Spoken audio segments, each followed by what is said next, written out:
Cyber నేరాల వల్ల మోసపోయిన వారిలో ఎక్కువగా యువత ఉంటున్నారని, ఖచ్చితంగా యువత సైబర్ నేరాల పట్ల అప్రమత్తంగా ఉండాలని జిల్లా ఎస్పీ బిందు మాధవ్ పేర్కొన్నారు. Kakinada JNTU NSS Kakinada police శాఖ ఆధ్వర్యంలో సైబర్ క్రైమ్ మత్తు పదార్థాలపై సమావేశం జరిగింది. డిజిటల్ అరెస్ట్ పేరుతో ప్రస్తుతం సైబర్ నేరగాళ్లు ప్రజలను మోసం చేస్తున్నారన్నారు. ఈ డిజిటల్ అరెస్ట్ ప్రక్రియలో భాగంగా గుర్తు తెలియని పోలీసులు అధికారిక యూనిఫామ్ ధరించి వీడియో కాల్ చేస్తారని, మీపై అరెస్ట్ వారెంట్ వచ్చిందని, వెంటనే మిమ్మల్ని అరెస్ట్ చేసేందుకు వస్తున్నామని వీడియో కాల్లో తెలుపుతున్నారని, దీంతో భయపడిన వ్యక్తులు, విద్యార్థులు, మహిళలు వీరంతా వారికి తమ ఖాతాలో ఉన్న సొమ్ములను చెల్లిస్తున్నారని తెలిపారు. మత్తు పదార్థాలు విద్యార్థుల భవిష్యత్తులను నాశనం చేస్తుందన్నారు. అలాంటి వాటికి దూరంగా ఉండాలని సూచించారు. కార్యక్రమంలో university VC Prasad, principal Madhavarao, SDPO Manisha Devaraj Patel, SBI DSP Satyanarayana పాల్గొన్నారు. Prevention is the best thing that we can do. Not that తర్వాత ఇన్వెస్టిగేషన్ పాసిబుల్ కాదు అని కాదు. Though we catch the culprits, the certainty of getting the money back, that is already sticks. I think around 8-9 crores has been lost and not even 1 crore was recovered. So understand that దీనిలో పోతే డబ్బులు అంత huge amounts పోతున్నాయి, వెనక్కి ఏమి రావడం లేదు. So awareness is the best thing that we can do with respect to cyber crime because of its nature.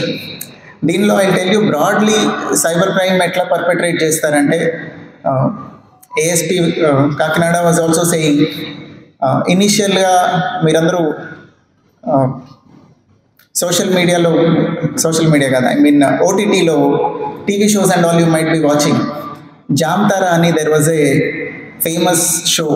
I hope some of you might have seen it. Jamtara అని there is a village, it is an actual village, పేరు కూడా మార్చి పెట్టలేదు. ఈ జామ్తారా విలేజ్లో అందరూ ఏం చేస్తారంటే 10th class intermediate, 9th నుంచి junior intermediate, senior intermediate age దాకా పిల్లలకి ఒక 50 ఫోన్లు ఇస్తారు.